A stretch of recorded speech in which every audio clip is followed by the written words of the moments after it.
Bien, nous allons aujourd'hui voir la réalisation d'une affiche de cinéma à partir de simples éléments vectoriels. Cette affiche fera 30 par 40 cm, elle sera en RVB, et la sortie traceur se fera à 200% pour avoir une image qui fait 80 cm par 60 cm. Cette affiche ne doit comporter que des vecteurs. Aucun fichier JPEG ne sera toléré pour cet exercice. Et comme vous pouvez le voir, cette affiche a une base commune. Par exemple, vous allez voir, pour une affiche de film, on va retrouver le texte, le logo, la phrase culte tirée de ce film et la première image graphique que vous allez réaliser avec le logiciel Illustrator.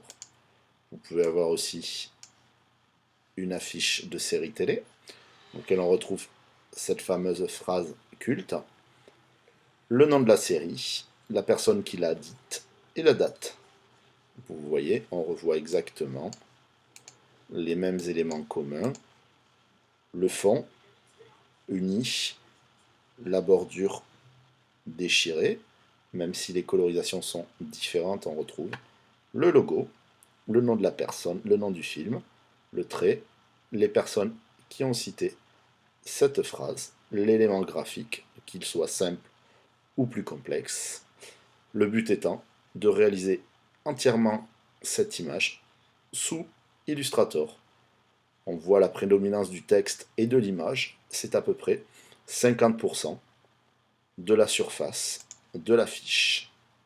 Le but étant ensuite d'animer cette affiche. Je vais sur Illustrator. Vous avez dans votre dossier un élément vierge qui s'appelle Cinébase, dans lequel vous trouvez 3 calques.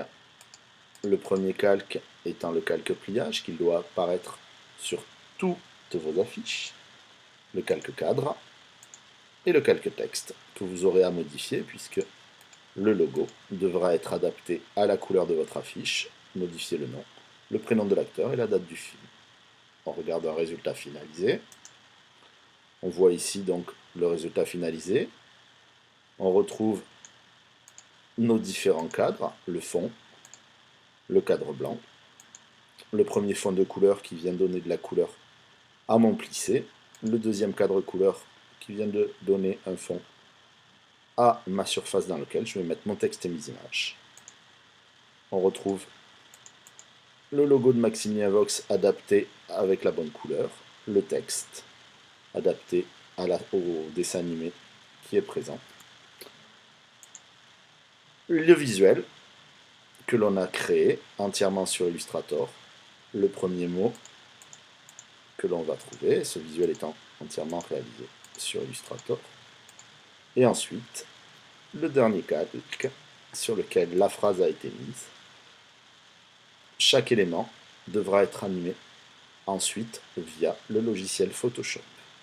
Première étape, je vais réaliser à partir de mon affiche Cinébase l'affiche que je réalise avec la phrase culte que j'ai choisie, le visuel que j'ai réalisé, le nom et le logo de l'acteur. Attention, vous avez 3 propositions à faire au professeur. La validation se fera par celui-ci. Nous allons ensuite voir comment réaliser un GIF à partir de Photoshop.